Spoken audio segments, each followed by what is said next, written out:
about what vinyls were to start buying them, and as soon as I get back from say uni, I'll pop one on.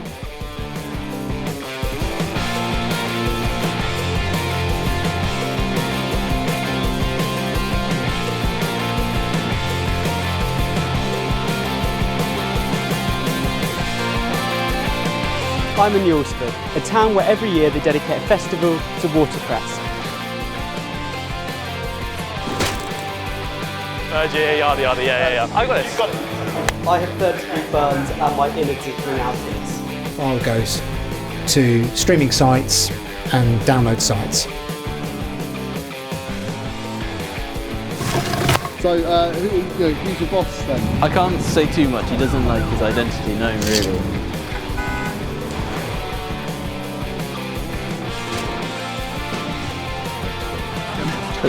Jan.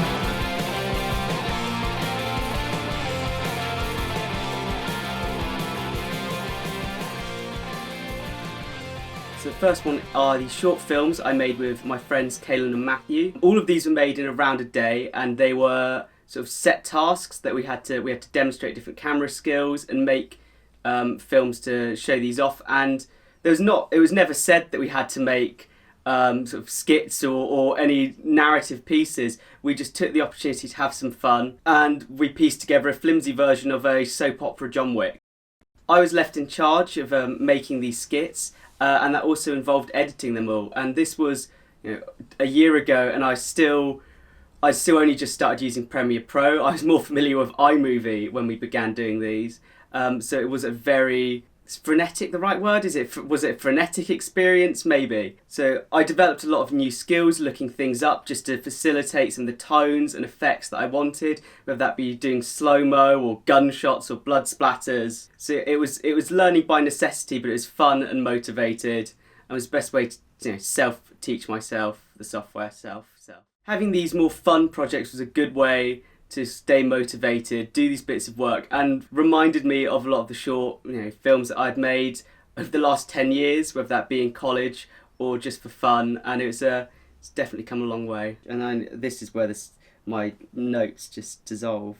Attending events like DV Mission and Victorious and getting a sense for it, and then I had to convey that in a video and market it. It was always a quick turnaround. It felt quite professional even when I still kind of had no clue what I was doing. At Victorious Festival, I was editing videos to go out that evening, and I felt part of a workflow and a team, and definitely gained confidence in my skills, as well as damaged my hearing.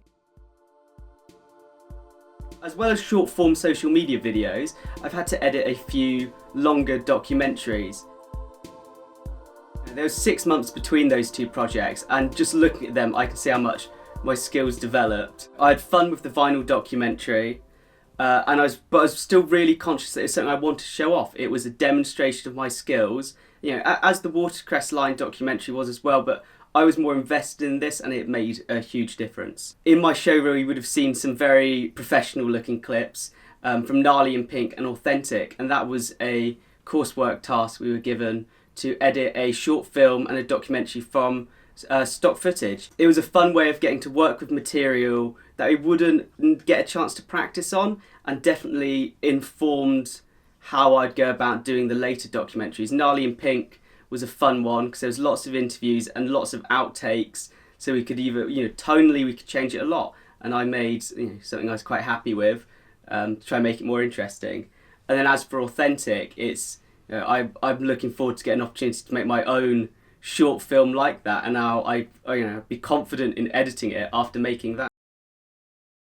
I'm very excited about my future, even if it looks like a lot of video editing at the moment. But I still want to investigate the different career pathways I could take and the opportunities that exist in the industry, especially where my creativity could have more influence in the moment than just in post.